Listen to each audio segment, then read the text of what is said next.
The Don, the head of the organization, strategic leadership, the head of the family business. The price is paid along that journey. The one who calls the shots. Take the iceberg effect.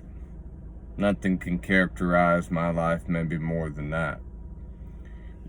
In the iceberg effect, obviously we see the very, very top.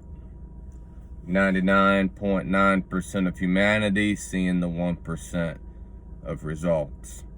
But everything behind the scenes, the price is paid, the sacrifices made, the dues paid, the submission, the other layers of leadership that you've gleaned from, been mentored by, that has seasoned you to be able to handle responsibility in a fashion that the desire ultimately should that be of legacy and sustainability. Obviously, when we get into organizational pulse and health, that's when we can start to separate corrupt from more of a long-lasting value to society at large. Strategic leadership becomes a very important topic when we talk about the Don. Someone, again, who is responsible for those, has people under his watch, and has paid certain dues. Now, in many organizations, when you have longevity and you're dealing with multiple generations, you might be dealing with being the head of a certain domain, department, if you will, branch, but you still might have accountability and lessons gleaned from those still above you. That is the process of organizational structure, that as we gain in leadership, we still have accountability and mentorship on our own. When we obtain certain levels of understanding the science of leadership, when we get into certain roles eventually that our prices are paid to achieve those roles, you begin to, the art of how you operate in that realm is very, very important. Strength under control. Great meekness is desirable. Take a lion. A lion does not walk around saying, "Oh, I'm the king of the jungle." You know a giraffe when he's trying to be the king of the jungle. You know the monkey when he's trying to be the king of the jungle. The king does not have to go around and billboard it. In fact, he can keep a calm demeanor. That's why many pictures of a lion, you might see him just strolling by himself, laying down. You go to the zoo, most likely you might see him roaming a little bit. You're probably just going to see him laying down in a little bit of grass and thinking, you guys, all these people looking at me, and he's just doing his thing. Going to catch a nap, catch some sun rays. But you don't mess with the lion's family. And the power of the lion, even if he's sleeping there, is known throughout that environment. Take the ocean, so tranquil, beautiful, peaceful, promotes tranquility, calm, nothing like a calm sea. But we know the power of water and the devastation that it can occur. So oftentimes in leadership, you might be shaking hands, kissing babies. You might have a calm demeanor. But it's like the old story of the man that you didn't know who was rich, who still lived humble, who still wore some basic clothes, who still liked to eat at home, liked to cook, very internalized. You would think he might be rubbing some pennies together, but in fact, he's saving his money. And he's rich, but you don't know it. Same way that we operate in power. It may not be flashy. There's a story of an old gangster on the East Coast, and he was able to operate the way he did for so long because of the way he carried himself. Wasn't overly flashy, didn't look like he was coming out of some disco ball, wasn't drawing attention to himself. He conducted himself like a businessman, like a banker would. Had a schedule, and a gift was given to him, this elaborate, trendy coat, something that you'd see, in some rare video shoot, if you will. Very nice, very wealthy, and very generous. And he was apprehensive to put it on, and he was encouraged by someone that he loved to, put it on just for the night. They were going out. And that was a space and an opening where eventually it led to understanding and the breakdown of what he was operating. So when we take that into more of a positive light, and not just dealing with fashion, hey, I love that. Love art and all that and expression. But when we talk about the attribute of our emotional system, that we don't get too high-minded, that we are understanding men of low estate, if you will. Even the Bible speaks of let this mind be in you that was in, referring to Jesus Christ. In other words, you might have great power, but the great reflection of that is great humility.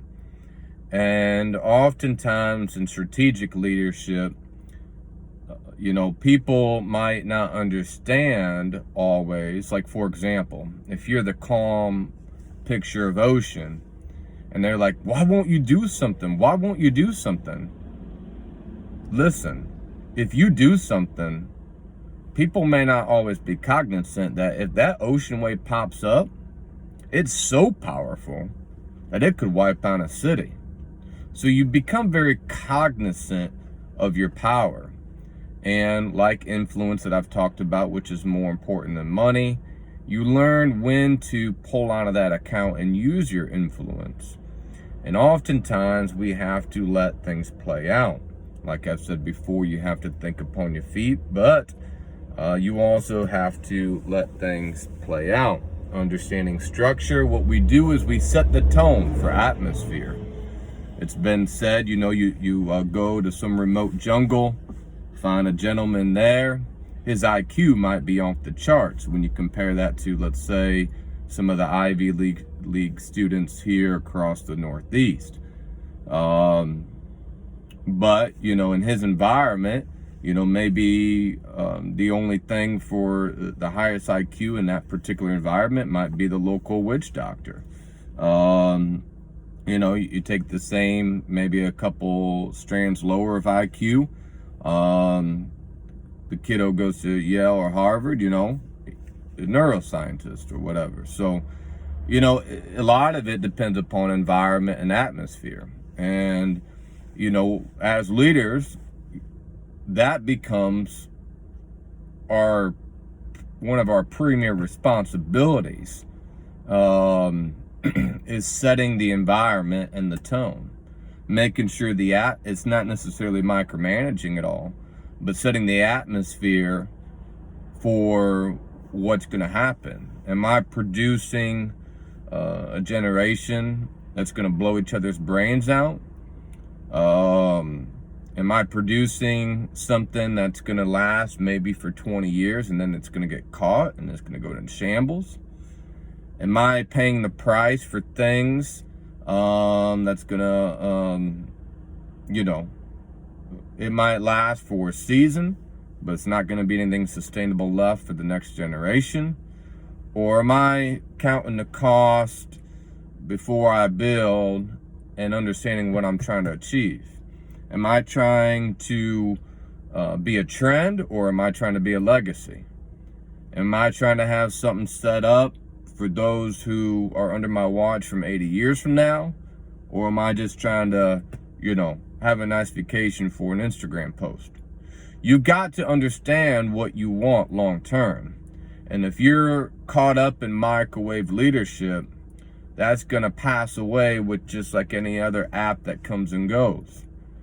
And what we need in this generation is some slow cookers. Some people who know the value of a roast sitting in the system overnight, and the value of baking something with multiple ingredients for 4 or 5 hours.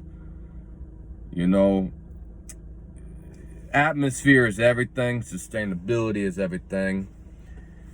And what you learn that will come against you when you become the Don, if you will, when you are the head, when you are taking upon responsibilities where it may ride or die upon some decisions that you make. It's going to be the little things, the little foxes that tear at you. So sometimes you're going to have so much against you that you're going to think, how can I be dealing with this little thing, and it can be so hard for me to deal with, yet I got this huge platform over here. And where deception comes in is thinking, yo, you can barely deal with this little thing. How can you deal with that big thing over there? And the reality is, it's the small things that are the hurdles to the big things.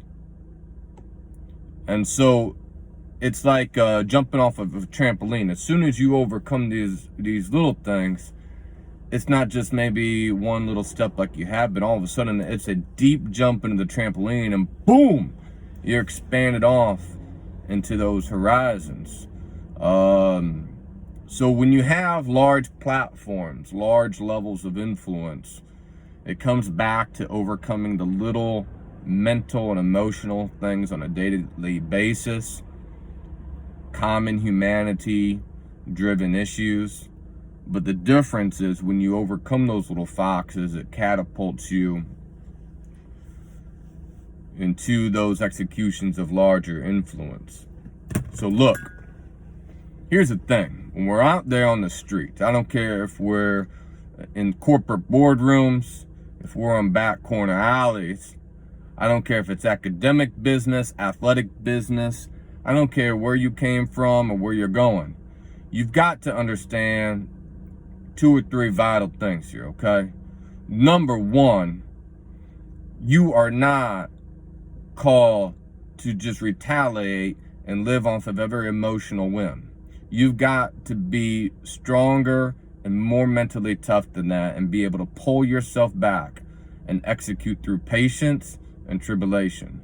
Number 2, you've got to set the atmosphere and the tone. Don't micromanage. You've got to set the tone at large and allow people the freedom and space to figure it out along the way. But you've got to set the tone and the environment.